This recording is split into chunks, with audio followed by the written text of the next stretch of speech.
Tansi, Oki. Hello, everyone. Welcome to Ancestral Science. We are a group of Indigenous scientists, artists, and educators eager to reconnect, explore, and share the depth of scientific knowledges within Indigenous stories and bring together global and Indigenous sciences for sustainability and relationality. My name is Corey. My mother's ancestors are Cree and Métis from Big Prairie up in northern Alberta. My father's ancestors are Polish-Ukrainian. My mixed heritage is reflected in my ongoing exploration of relational science through multiple experiences, senses, and worldviews. Each episode has unique Indigenous science merch, so see the show notes to check that out. And that small monthly fee goes towards honoraria for elders and keeping this podcast going. Also, make sure you subscribe to the show wherever you get your podcasts and get notified of all of the newest episodes. It was a sunny spring day here on the traditional home of the Blackfoot Confederacy, Tsuut'ina Nation, and the Iditar'ka Nakota First Nations, and more recently the Métis Nation of Alberta Region 3. And I had the pleasure of speaking with Dr. JUAN-CARLOS Chaves from the Yaqui peoples of the Sonoran Desert, speaking from Seattle, Washington, a place named after Chief Seattle and the traditional lands of the Duwamish. As always, we began with the question, what is science to you? Which led to a conversation about the elements as relationships, navigating by stars, sticks, the corner bush, and even whistle frequencies, the significance of the teachings of spirit, the harms of renaming, modern maps, exploration, and even the harms of the white picket fence, melting icebergs and viruses, and even thinking about what is our place in the universe. So without further ado, Dr. JUAN-CARLOS Chaves. JUAN-CARLOS, how are you? I am really well. And so we say Liosem Chanyavu Kechem Aya, which basically is a Yaqui greeting that you may be well. And that's from our peoples of the areas where I grew up in the Sonoran Desert, but it's U.S.-Mexican desert area now. So. Well, it's always lovely to chat with you. I was going to say we have an interesting story of how we met in the dark for many days right? at Wilford Buck's Teepees and Telescopes several years ago. And I thought that was a cool way to meet. I remember having many conversations with you in the pitch black, as I did with many people, and recognize your voices later. But that's where we met. And then another iteration of Teepees and Telescopes at Kananaskis here in Treaty 7 Lands in Alberta. Mm-hmm. So I show up to this place, and there's this tiny, small woman with like these braids or like curls. And she's running around, and I'm like, I think she's in charge, but I can't really tell. And I'm like, excuse me, are you, do you know if there's a Teepees and Telescopes? You're like, oh my God, yes, this is Teepees and Telescopes. Oh yes, is your name? And then you're trying to guess my name for some odd reason. You never met me before. So I'm like, well, my last name is Chavez, and people call me Carlos or Carlos. But yes, I know who you are. But we don't have a cabin. I'm sorry, we don't have a cabin for you. And I was like, I forgot that. Let's see, we just got here from Washington State. Alvin just came from Boston, Massachusetts. You just drove how many hours? We drove about 14 hours or whatever it was, and there's nowhere for us to stay. So this tiny little person is like, oh my God, freaking out. And then suddenly a cluster of other people show up. And then I just see fingers pointing left and right. And then I just hear, our magic clipboards out trying to figure things out. Yeah, it's like, I found a place for you. You're going to go to this area, but that's temporary, only for tonight. And tomorrow we're going to move you. And I'm hearing all these instructions, and I'm thinking to myself, how much stress is this person under? Oh my goodness. Okay. So I'm like, no problem. So we pack up our stuff and we walk to this cabin. We get in there, and for some reason, because I grew up so poor, I'm terrified of mice and rodents. So we go in there and we're laying our stuff out. And then there's, NASA scientist that was there with us, Liz McDonald. There was Alvin Harvey, a PhD candidate at MIT, and then myself, just the, run-of-the-mill old geezer showing up here. And then we go into this thing. And then as soon as we get in, we put our stuff away, and then we're dividing up things to be respectful and all that. And then we go to this little tiny like kitchen, and we're sitting there, and out of my corner, I see something move really fast, and I know what that movement is. That's typically mice. So I was like, I think I just saw a mouse. And then everybody's looking at me like, I didn't see anything. And then ran the other way. And they're like, no, I didn't see that. I was like, did you not see that there's a mouse running the other way? So now I'm terrified and horrified. And everybody's sitting there. And I'm thinking, oh my gosh, what did I just get myself into? So anyway, you set this up really well. This is how we ended up meeting each other. I was like, she just put me in a cabin with a mouse, and she doesn't know I'm terrified of mice. So It's not like it was a bad thing. I'm just telling you because it was such a great way to meet somebody. Like, wow, they didn't have a place for me. And then they put me in a place with a mouse so I could learn how to be better with mice. So that's my story. That's my introduction to Corey. I don't think I heard your name. It was a challenging few days, but it was fantastic at the same time. It was awesome. You have to roll with things. I just was so excited to see somebody work so hard. I really appreciated your efforts. Thank you for taking care of us. And I tell this in a jokeful way because it was funny. It wasn't like, hurt. It was just so funny to meet you that way with so much energy. So I've been impressed with you since. I was like, wow, she's like a battery that never runs out of fuel. Until the day that happens, I don't know. We're going to keep going. But it's always lovely chatting with you, and I always learn something, and I'm always humbled every time we have a conversation. So I'm grateful that we get to have this conversation today. And I thought we could just start out with the question: what is science to you? Well, let's see. So, I appreciate that.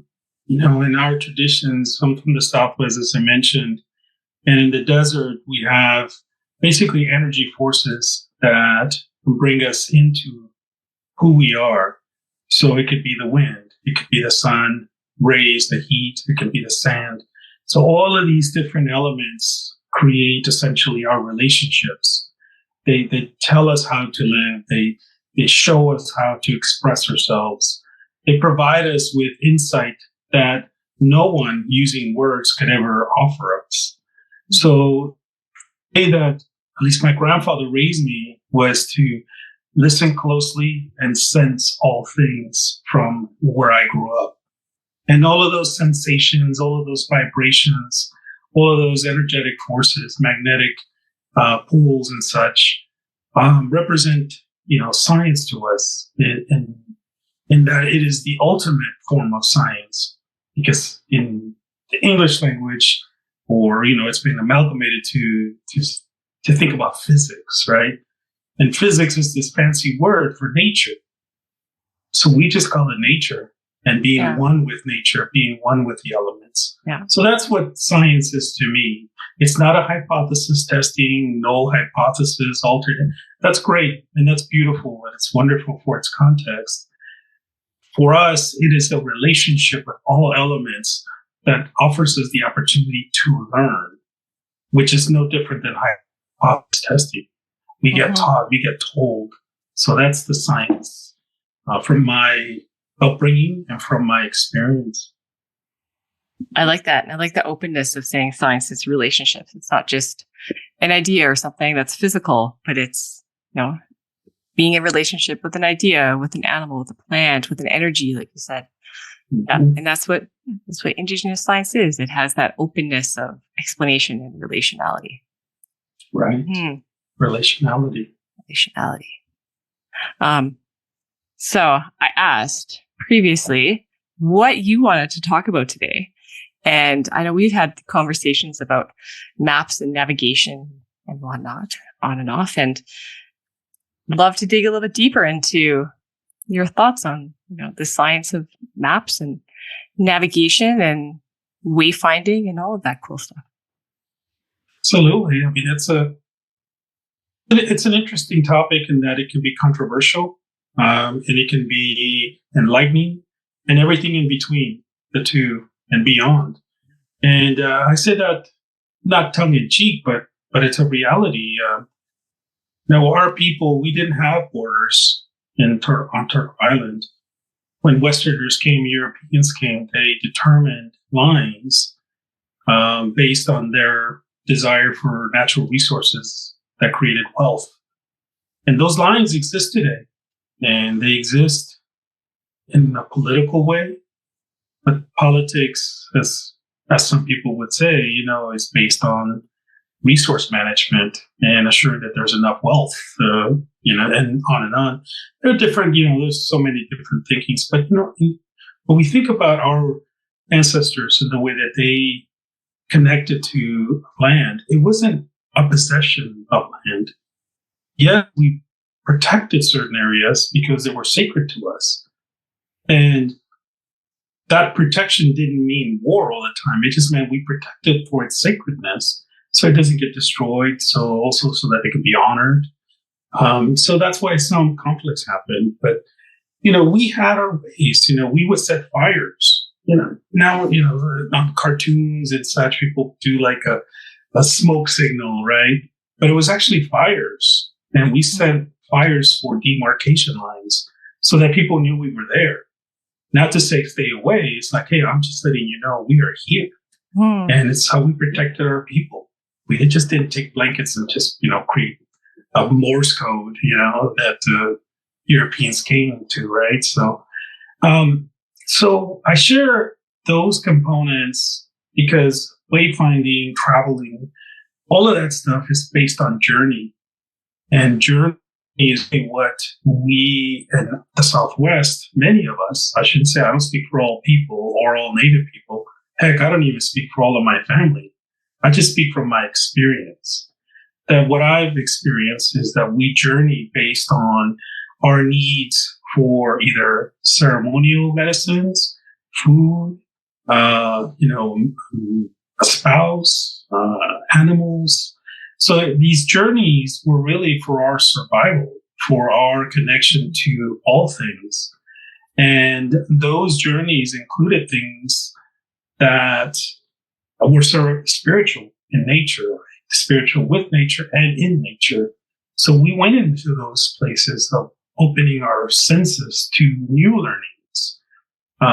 That's part of the growth that our people had, is to learn our ways within context of where we are, but also journey to understand the other teachings, to know the other teachings. It wasn't to explore. How nowadays you see commercials of people, I'm going to explore.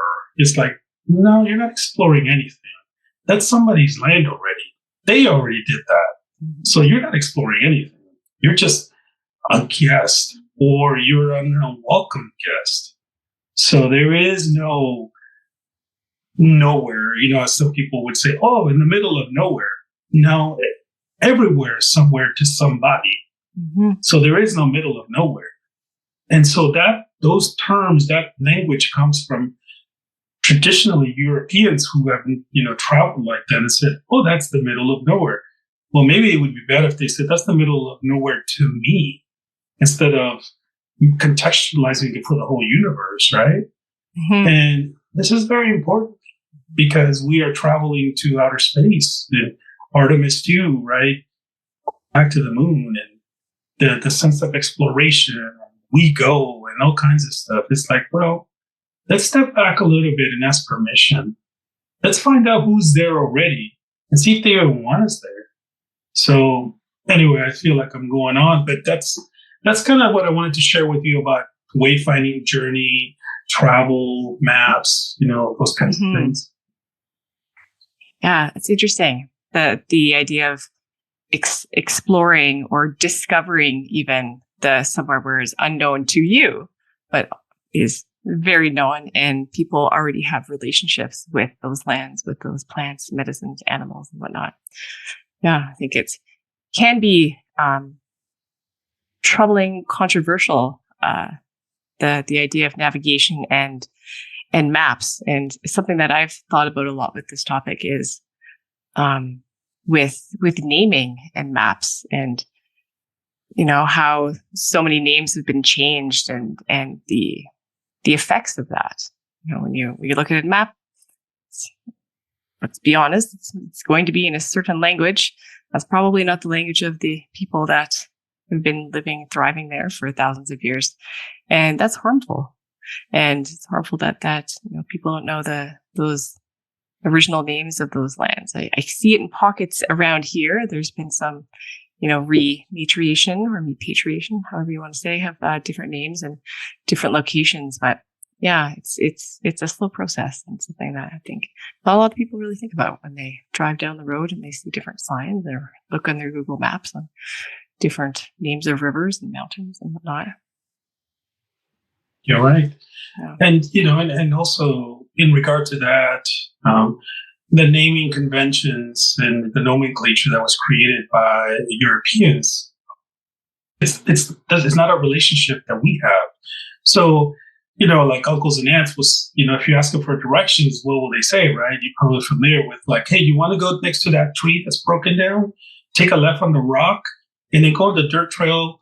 And then after you finish at the dirt trail, you're going to see some water. Okay, when you see the water, you're going to take a left. And that's where our location is. Mm-hmm. That drives Westerners nuts. It's like, well, wait, there's no street number. There's no name. There's nothing. It's like, because we have a relationship with the land. Mm-hmm. We know what that broken tree, that rock, we know what that dirt trail, those side of water. We understand that because we sense it. We don't need to learn it in those kinds of ways because we don't look at Mother Earth like that. It's kind of like if I went to a pregnant woman and just said, hey, let me draw out a bunch of squares on your belly and say, this is where that location is. And that's where that location is. And that's where that location is. It's like, well, isn't it a whole globe? Like, isn't the whole big inside of there? I mean, maybe this is a controversial topic, but in some of our communities, we think of Mother Earth as the belly. Mm-hmm. That's a beautiful way to think about it. Right? Why would we do that? Why would we mark it like that? That was never the intent. People say, oh, I want a home with a white picket fence. I mean, imagine that for us. There's literally these spiky white fences we can't go through because you decided that you own it based on your politics and war. And we own it. We extract. We pay taxes on this is mine. Screw around and not pay taxes, your property taxes, see if it's really yours. It's not. It belongs to the government because the government has a vested interest. So these naming things, these numbers, these ways of being is a way to eradicate our relationship with Mother Earth. To say, Mom, I'm going to section you off and I'm going to create little dots and then I'm going to say, this is where I belong and I don't belong here. And then you're going to put up a fence and then I won't be able to go say hello to you because I have to knock because it's inappropriate for me just to show up because Westerners said that's inappropriate. So I have to adhere to those rules. So those are some thinkings for you. Yeah. Yeah. And the politics and the idea of fences and borders to keep out, right? To keep, what are you keeping out? Think about, right? Mm-hmm. Instead of welcoming in. Mm-hmm. Mm-hmm. I was thinking about maps and I spent some time in Hawaii, and, learned the Polynesian navigation, those teachings are just blow your mind. I remember one of the captains of the Hokulea was like, oh, let me show you all the math that we do. And, I know, and I don't have to explain it. Like the amount of trig that is done in your head as you're navigating without any technology in the sense of modern technology, but only with your senses, understanding the zenith, understanding the horizon, like feeling, like as you were mentioning before, really using your senses in every which way to understand, the different waves and how those interact with different islands around you. And it's very experiential. And I remember just blackboard after blackboard of all of these equations. And I lost track after that. And I'm just like, thank you for proving that to me. I didn't need the explanation. But you think of, people are so smart. The amount of math and science in, like, you don't think of in navigating anywhere. Never mind on the seas. it's about relationality, and you can't put that on a map. You can't put on a map how do you feel when there's an island on there's an island over there, and how do you feel when there's a certain bird that's migrating over your head, and knowing how to use that to get to your destination is phenomenal. I think it's really interesting. Right. Do you want a break? There's 9 minutes left. I have. Can I show a really cool picture? Yes. So as I mentioned, I was doing some work in Hawaii, and there's this really interesting map. I don't know if you've ever seen one of these. Have you seen one of these? Mm-mm. No. So it's a stick map, and each of the circles, they're shells, and those represent an island, and how all of the waves and how they interact. And this is, you keep this to relate to and understand the relationships around you. And how do you, again, using those senses, the feeling of the different waves and how they would react to other waves and interfere with other waves around you. So I always thought those were really interesting way to, yes, everything, you have those senses and that way of knowing from experience, from even spirit, but having something that you can reference and see as well, I think is also interesting. Navigation in the desert is the stars. So you look at the stars and you look for a Polaris and or the North Star. And from there, you can pick out different constellations based on traditional knowledge and tellings. And those tellings are actually mathematical in that they teach you where to look at the night sky, specifically. Mm-hmm. So that's why our tellings are so protected, because it's sacred knowledge that only our people are given. And it was to protect our medicines, and also to protect our burial grounds. So we would go through a process of misinformation before it became popular. We created other maps. We created other things that we gave, non-Indigenous people, say, here's where this is or something. And we just throw them off track. So there's that too. There's creating, Absolutely. One to preserve and another one to make sure that people don't go and eat our medicines and, bother our graves or ceremonial grounds or sacred places. So this is, that's what maps are helpful for too, is it helped us protect some areas. And there are some areas that are sacred there to this day are not on a map. It just looks like, as Westerners say, the middle of nowhere. But those tend to take a left at the bush. And yeah. By the rock. Yeah. By that rock. Right. A couple rocks here. Take a left. Yeah, exactly. Yeah. The salamander nest. Salamander nest. Yep. And, and it gets so sophisticated that, if it's really a critical place, we know the colors of those rocks or the vibrations of those rocks, the sounds they make. So, these are really important sacred stories, and stories in that they're tellings, not stories as are just make-believe. They're more mystical, or the Stoic Indian with a pipe and a feather. This is real science, real math. And, they borrowed that stuff from us. They, Westerners, the electromagnetic spectrum, we knew about that way before they showed up. We understood, how these waves in vibrations and harmonics work, because we knew how to whistle.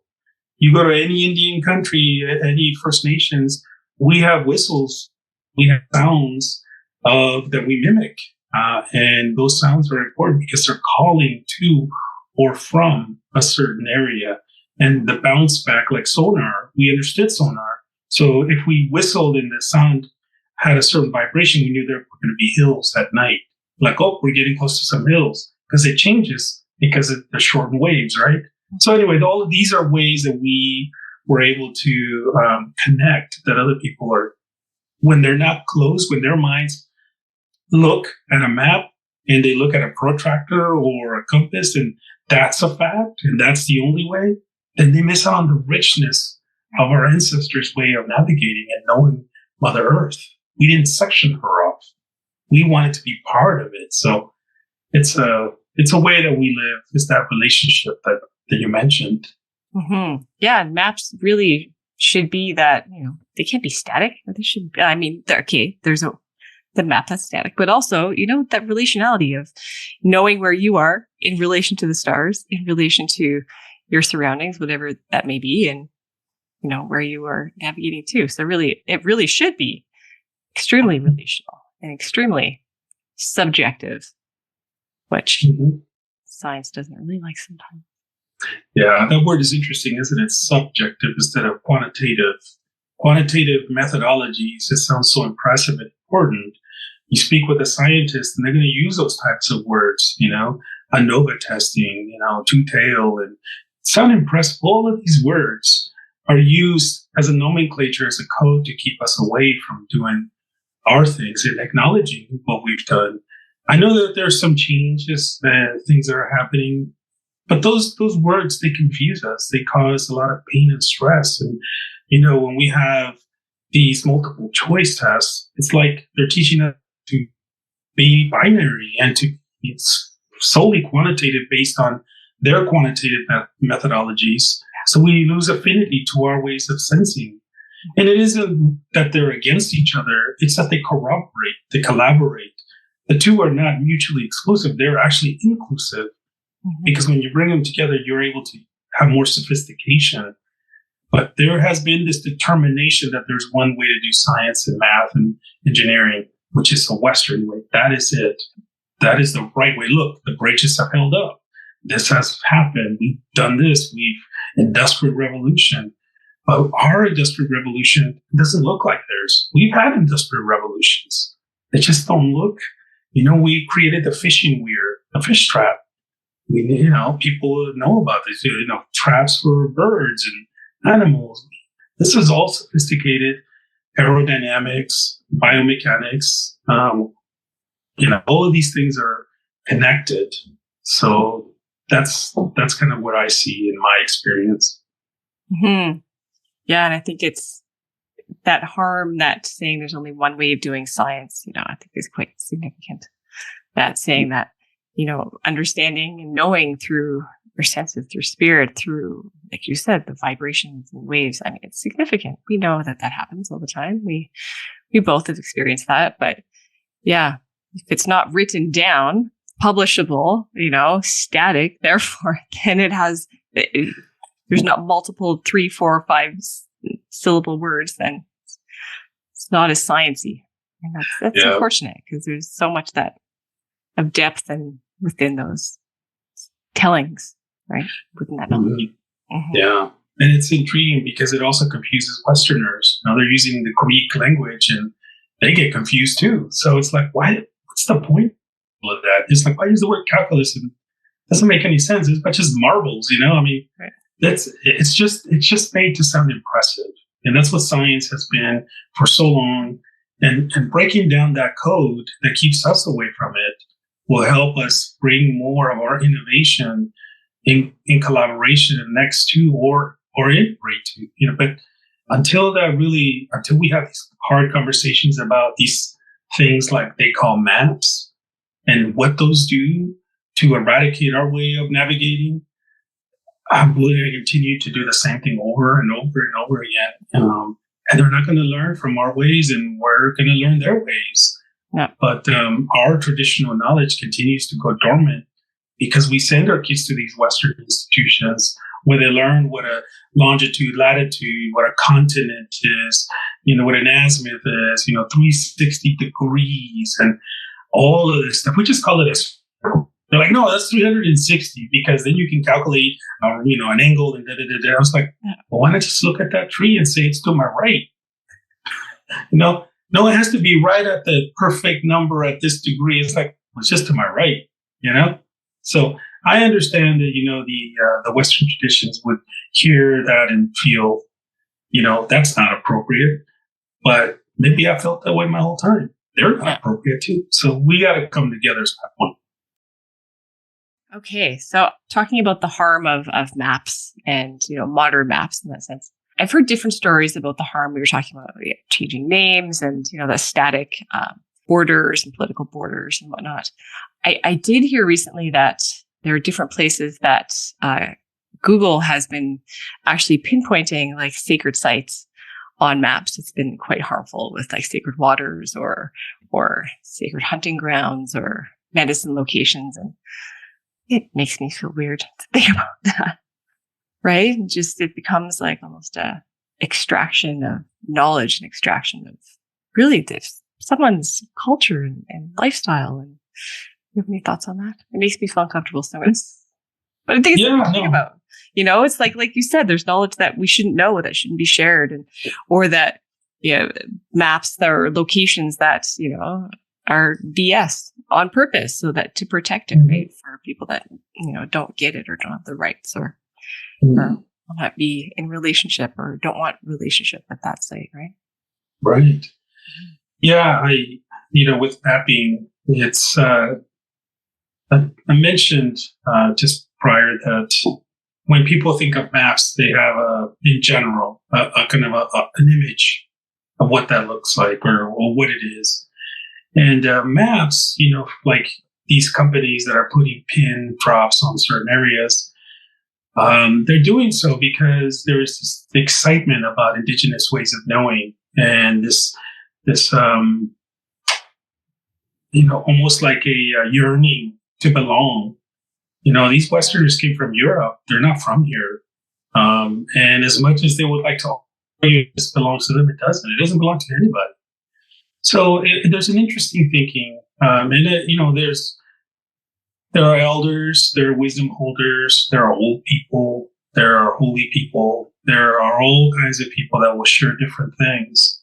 So I will speak only from my experience and from what I've been guided to by a Great Spirit in my own, good words, or what people call prayers, in my own offerings, which some people call meditation, and so forth. So for me and my experience, and for some of the communities I serve, all places have a sacred knowledge. They hold knowledge. It's all connected because they all share this beautiful energy. And there are places that have a certain calling to them. They have a certain ceremony that happens there. That ceremony doesn't necessarily determine that place to be the only place. It's one place of many that we offer medicines to. So there's some people that get, concerned about that. They start thinking, and in that case, everything's sacred. So what's the purpose of sacredness, and on and on.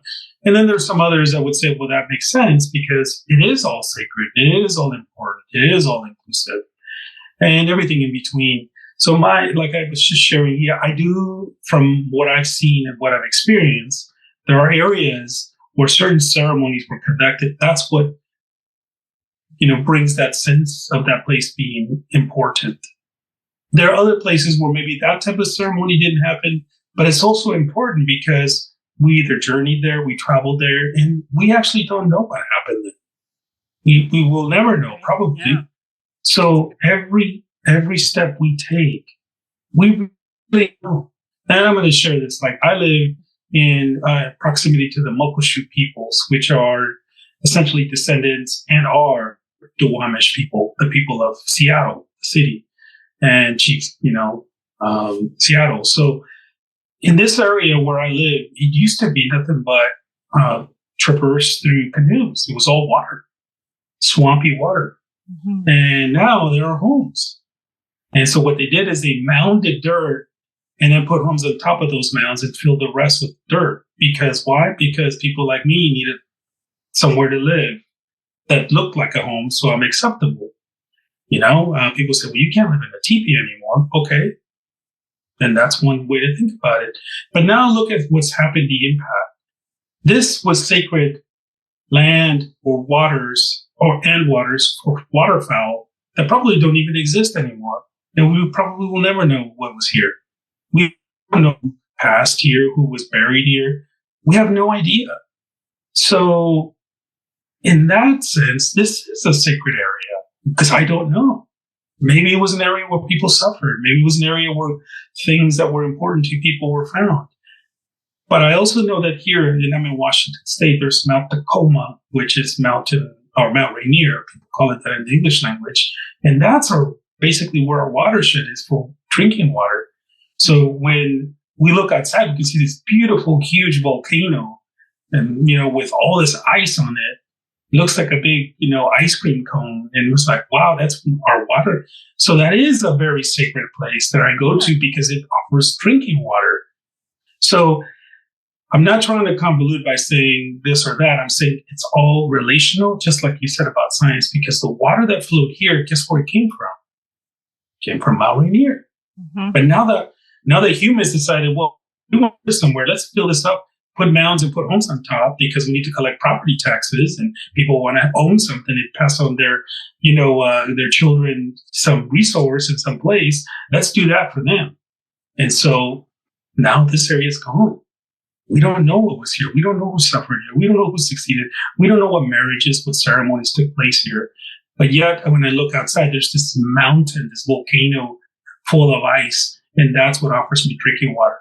So I hope that contextually people can see that everywhere they step is an important place. And there are places where certain ceremonies and certain processes or systems or things or minerals, whatever the word is, that it comes from there. So that gives it a different type of sacredness.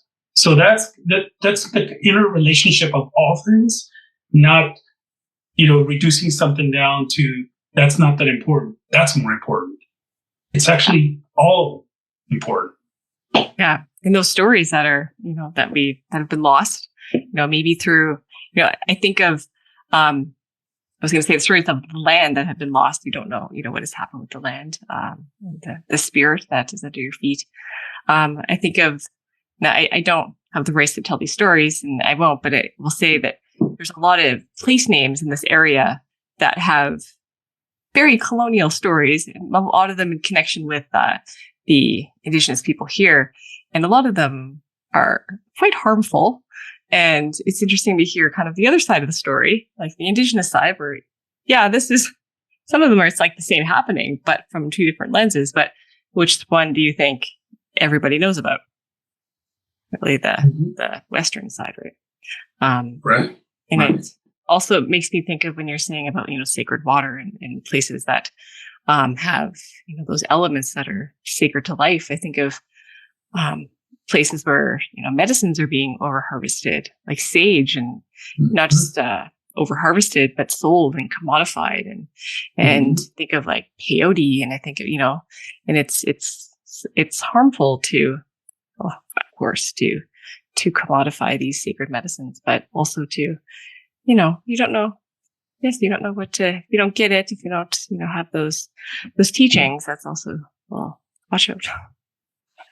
Yeah. And those words are really harmful, like you said. Yeah. I believe it's in a city in Canada.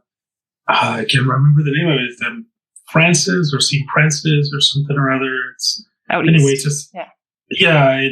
I recall walking by the water and seeing a street name, and forgive me if I got the name wrong, but I'm pretty sure I'm correct. It was called Colonization Street. And so I think I took a picture with underneath, and I was like, look, I'm colonizing this, and imagine how our native youth see that and see colonization. That's a good thing. Hey, listen, meet me by Colonization Street next to the Broken Treaty, right next over there to, genocide. Can you imagine? Some residential schools.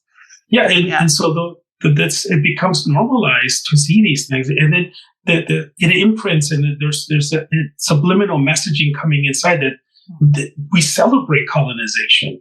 We're going to colonize Mars. We're going to create a colony there. We're going to do these things because we're explorers and we're discoverers and we're pioneers. We're going to circle the wagons against these Indians. All of these things, these words are really important. Our youth are consuming all of those words and thinking that it's okay. And, it's being taught in the classroom. In the States, they changed one of the states changed it from slavery to the Atlantic trade route or something or other, instead of calling it slavery.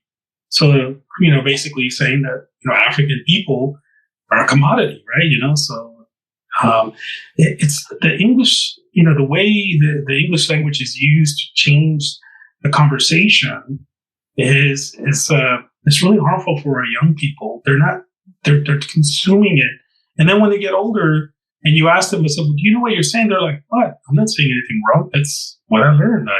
That's just the way it is. I'm going to Colonization Street. I'm going to go to to the Genocide Cafe.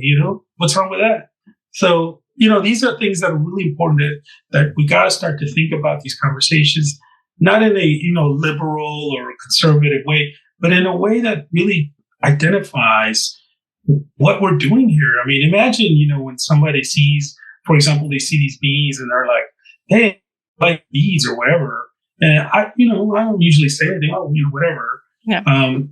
But it's no different than if I was to say that, "Hey, I like your powdered wig and your knickers." It's like, you know what I mean? Yeah. It's like, it's my traditional gear. It's what I wear. How come nobody says, "Hey, I like the cross you're wearing. That's a nice cross, the chain and the little cross." Right. People just like you flip with it and it just seems ridiculous, right? Right? Yeah. It's like, well, what do you mean a cross? I mean, everybody wears crosses. Who cares? But yours is special because yours from, some antiquated people that, we're all in museums. So the language, the way people respond to us, it's based on this colonial mindset that we are not existent, that we're in museums with loincloths and a club and, bow and arrow and these words, and colonization, right? We all have like smoking Indians with a big pipe on a cigarette box. Well, and that's our next. These are. Going to smoke the pipe. But the words are important because those words go into the map to say Colonization Street. These are St. Francis. Yeah. I mean, so it's an important conversation that I hope it continues. Yeah, just to be to think about those words and think about what they mean, like North America. What? What is that's weird? We're all Italians. We're all Italians, right? Americo Vespucci, right? It's like, right? Yeah. Why did he get to name it? It's like, how come he gets to name it when we were here way before he showed up? Way before. So what the heck, And, Asian people will say, well, you guys come from us. I'm like, everybody wants to own something, Yeah. So we just have to keep doing the hard work we're doing here to break apart these systems that relegate our people to the past, or that determine a blood quantum, is the way to do it. It's a quantitative method. Yeah. It can't be, the way that Indians do it because, they do it based on who the community says is Indian, who isn't. And relationality, right? And relationships. Yeah, relationships. Mm-hmm. I was thinking about North America and Turtle Island, as many Indigenous people refer to North America. And many years ago, Casey Eagle Speaker from Kainai Nation, elder here that I've been privileged to be able to hear many tellings and knowledge from, and help me with my PhD for many years. I wish I could have put his name on my dissertation, but I wasn't allowed to do that. But I remember we were with a school one day and talking about Turtle Island and how it's shaped like a turtle. And he asked the kids, how do you think people knew that it was shaped like a turtle thousands of years ago without telescopes or without satellites? And I remember just looking at the kids' faces, like, just could not wrap their head around the idea of people knowing that not just, that this area was in the shape of a turtle, but those like deep connections with the moon, with, what the turtle means on the Turtle Island, and the, the 28 days represented around the outside of the turtle, and the 13 moons on the inside, and how that is our calendar. No, it's not static. It's based on, the cycles of the moons and the sun as connected to Turtle Island, so I always thought that was interesting to think about or have again, being a little bit critical about how we think about names, right? Mm-hmm.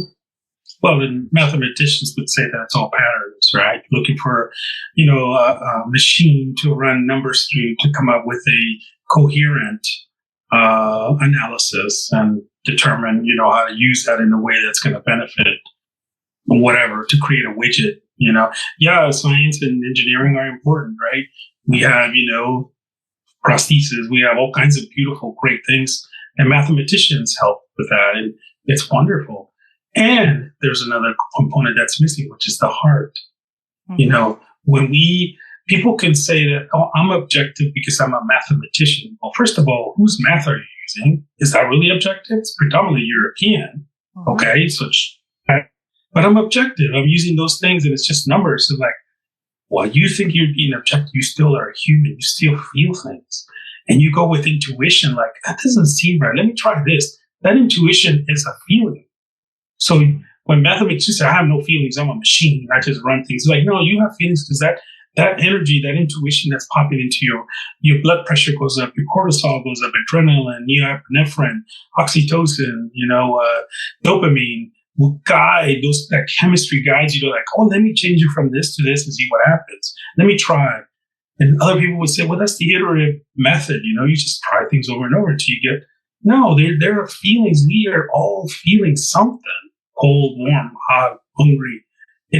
I don't know why people say they're objective, because I've never met anybody that's objective in my life, ever. Yeah. So if you're out there, I'd love to introduce myself, but I've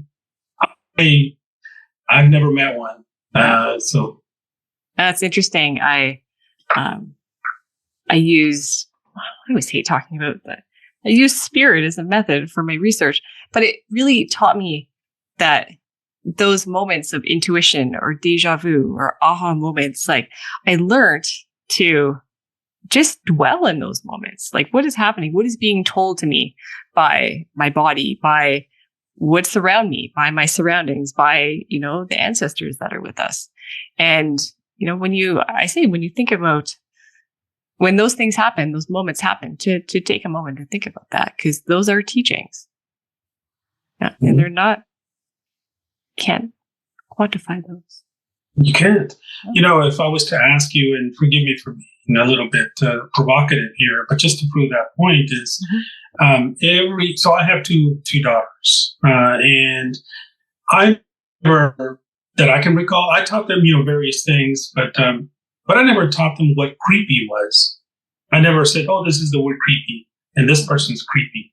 Mm-hmm. But I can pretty confidently say that most, people can say they know what creepy is. Mm-hmm. Like, that person's creepy. Well, wait, did they show you that? How did you learn who's creepy and who isn't? Mm-hmm. It's all energy. It's like, oh, there's just something off about that person.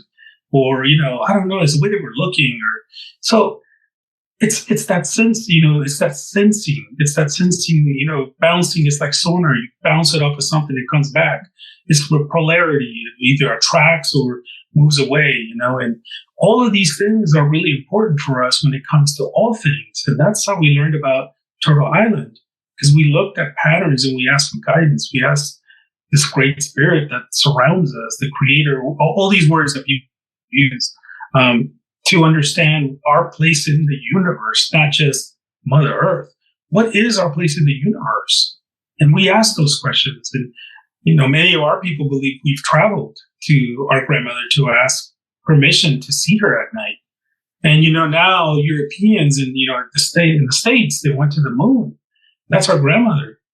And so now our grandmother is pulling away from Mother Earth.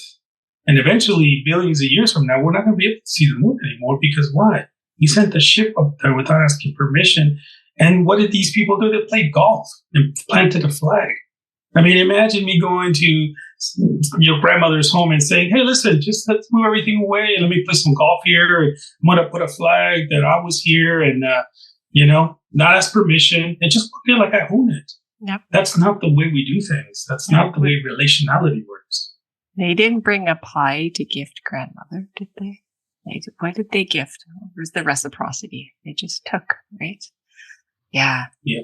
And now we have cities that have national parks on the moon, on our grandmother. It said, this is our space. This is a museum where our buggies or whatever, this is where we plant our flag. And we own this now. Now we're starting to own our grandmother. People are collecting regolith and bringing it down so we can build homes and stuff out of this incredible energy, right? It's like me going to your grandmother, cutting her hair off and saying, oh, I like how silvery and pretty this is. Let me cut it and use it to, make something for myself. Mm-hmm. These are the insults that we're doing when we don't understand our place in the universe. When we don't look at Turtle Island and our place in the galaxy of galaxies of the universe. We have created a system where we can appropriate and create homes and put a white picket fence and keep people out and keep some people in and determine and discriminate and offer all of these things that are causing us to continually divide into words that nowadays people say liberals, conservatives, constitutionalists, on and on and on. When the reality is we were never meant to live like that. We just were not. So these maps are built intentionally for ownership. I own this, and this is where I live. And also, I want to go pioneer and explore and look at these great forests and be on a vision quest to be found. And, I'm this struggling, lawyer that, forgive me for the lawyers, struggling person, professional who, needs to find himself. So I'm going to go to the woods and find myself in the woods. You know what? That's the kind of stuff that it's not the way.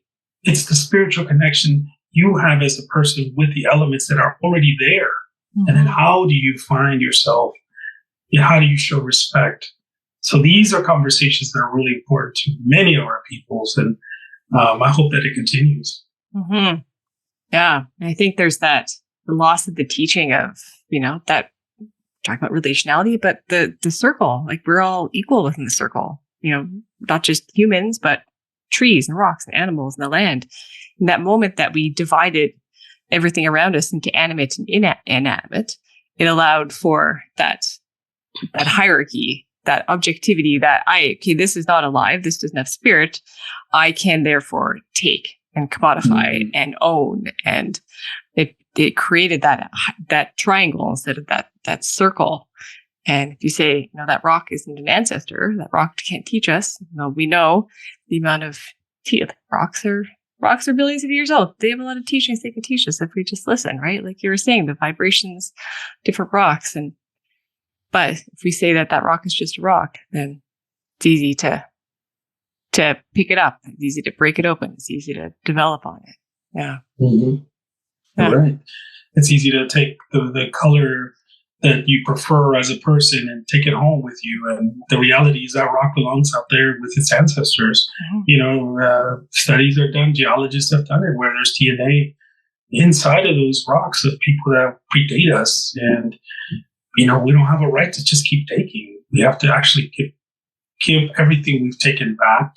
And this isn't about being poor. This isn't about being, highly enlightened. This is just about respecting Mother Earth and finding better ways to live on Mother Earth. I know there's some push for, environmental ecology and on and on and on. And it's all wonderful.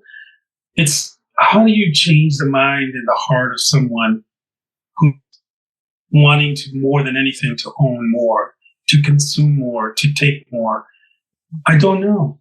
But I do know that as a person from this continent who grew up with these teachings, that my role is to express all of those teachings as best as I can while protecting sacred knowledge, speaking about, lands and caretaking for lands, maps and all those things. It's one area of many that we are finally starting to really push, into the forefront to say, stop, let's just relax, breathe, take it easy. It's okay. You don't have to own everything. Maybe some of this stuff can just be, given back a little bit. Not to me or to that person, but just offer it back to Mother Earth. Let's stop determining who gets to own and who doesn't. Let's find a way. And that's, people could say that that's not appropriate because we've moved up, past that. But there are ways that we can come together and find solutions. I won't say what I think about that because, I'm here, you're there, and there's people are everywhere. But we got to come together and have those conversations and bring that healing energy into our conversations, into Mother Earth. We need to heal from all the trauma we've caused. There's just so much trauma. There's so much hurt. Things are happening to our bodies now. Icebergs are melting. They're releasing, certain viruses that were there, put away by our ancestors, and now because we've melted them with our behavior, they're showing up. So we got to do a lot more than what we're doing right now. Mm-hmm. Yeah, it's like when do we, or how do we give back to all that the earth has given us? I always ask that question. I think I first heard that question from Robin Kimmerer. It's like, when are we going to give back? When is the earth going to thank us, the humans, for being here? Because I don't know if that's happening right now, or when that could happen, right? Well, for me, interestingly enough, it kind of did during COVID when we finally all had to stop. And suddenly there are snowy owls in New York City. There are animals coming back that we hadn't seen in a long time. I got to see birds here and that I hadn't seen ever because we finally were stuck inside because of our own behavior. Yeah. And now Mother Earth can heal. She knows what she's a mother. She knows what to do. Yeah. But I will speak for myself. I'm still a bad kid. I still have a vehicle, and I have two vehicles, and because I need to work in certain areas, and I do certain things. However, if we all just took some time to pause and stop with this sense of that's not my trash, that's not my land, that's somebody else's land, that's the federal government's job. They should be cleaning that up. No. If we all, these people driving in their Audis and BMWs and stuff, and they're hauling, miles on windy roads and pretty places and to see trash, slow down, pick it up, put it in, a bag. And then when you get to the next trash can, put it away. Mm-hmm. If you see a dead animal, call, somebody, natural resources. Or if you see a small little bird, bury that poor little bird. It has a spirit. I was in Boston visiting a colleague, and all these birds, these small little finches and chickadees, just on the ground dead because they would run into the windows of these big buildings that had these huge windows. And I was like, why are so many dead little birds? And everywhere I went, I would pick one up and with my colleague and I'd bury him. He's like, oh, what are you doing? It's like, well, we got to bury this beautiful creature because it has a spirit. It needs to go back to Mother Earth. Mm-hmm. And I would see people walk by these birds and almost like I'm seeing a mouse. They're like, oh, and just walk away from it. I'm like, this little bird can fly. It used to be able to fly. You can't even give it a proper ceremony. You can't even just put it into the burial, So this is our behavior and our sense of, entitlement that we can be here and do what we need to or want to. So it's like we've lost that sense of responsibility almost, right? Responsibility of caretaking of these lands. Yeah. We're to caretake always. No graffiti, no trash. Recycle the best you can. Mm-hmm. Drive, in the best way you can. Those are some things we can do. But the other part is connect to your spirituality. I don't care what ethnicity you are. You come from a spiritual backing. Go to your homelands, wherever that is, Scandinavia, Latin America, wherever. Just go home. Go home and learn from your ancestors. And then come back better healed and know who you are. It's like, well, I'm Heinz 57. I mix with German, Irish. It's like, it doesn't matter. Find out about your people. I guarantee you, I maybe that's too strong of a word, but I will guarantee it that there is some sacred knowledge in your background, in your ways of being that you yourself don't even quite understand. And when you learn it and when you express it, you are going to be so healed because you're going to bring your ancestors forward. Your ancestors knew a lot of stuff. Just go back and find out and bring it to us. I would love to learn from you. Mm-hmm. Yeah. It's interesting. Something that I always get asked, what can I do for reconciliation, by a lot of non-Indigenous people? I'm like, learn about you. That's something that, elders have taught me.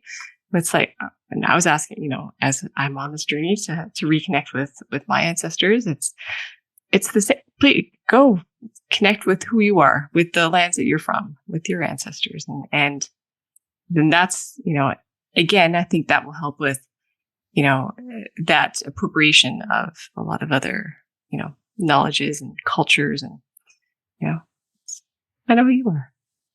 Yeah, I agree. When we travel as Indigenous people to other places, we honor and respect our places. We don't go to the Vatican and, pee in the woods, right, or wherever. We actually know that that's a sacred place to the European people of that area. So we expect the same when you live here. If I was to move to, wherever, Scandinavia, I'm going to follow the traditions of the elders because they were there way before I showed up. Mm-hmm. So what gives me the right to come in and say, I'm going to do it my way because I want to, because I can? No, that's not the way it works. So the people that are here in this continent, they got to learn about themselves, but also learn about our place in the universe as this island. And that comes from the telling, as you know, with muskrat and turtle and how, but those are teachings for another day. But this comes from a telling and our observation of Mother Earth and her behavior. She teaches us every second. So I know that we're running out of time, but what I challenge everyone to do is to take a second, and whether you're a fan or not, or this is just trivial nonsense, that's okay. I just want you to try this. Just to go, outside and take your shoes off and put your feet on grass and just close your eyes if you can see. If you can't see, you can't hear, use a sense, touch something or do something to connect to what you feel. And that energy is going to come into your soul. And it's going to remind you that ancestors are here speaking to us all the time. You just got to listen or feel or sense in whatever way you can. And you are going to feel that what we feel, which is that spiritual high, of elevating beyond this place. We elevate to place. We visit the cosmos and then we come back. That's what the dream world is all about. When, with REM, right? We're literally comatose. We're like stiff. We're traveling during REM.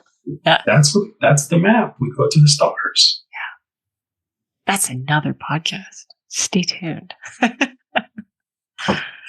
I think on that note, thank you so much for always teaching me something and just being an amazing human. Oh. It is true. Embrace it because it's true. I appreciate all of your support and stay tuned for the next episode, everyone. So thank you so much, Juan Carlos. It is my pleasure. Thank you. And until next time, hi. Oh. Thank you so much for listening. If you like this podcast, please subscribe and leave a review. We really appreciate it. Also, we love questions, and you can ask them on patreon.com. Just search Ancestral Science. All of the fees from Patreon and merch all go towards Elder Honoraria and keeping this podcast going. Thanks again to Emo Starlight from Sutena for his epic editing skills. Until next time, remember to take a moment to listen to the wisdom and the science of the land, animals, and star ancestors. We never say goodbye, so we'll see you again. Hi.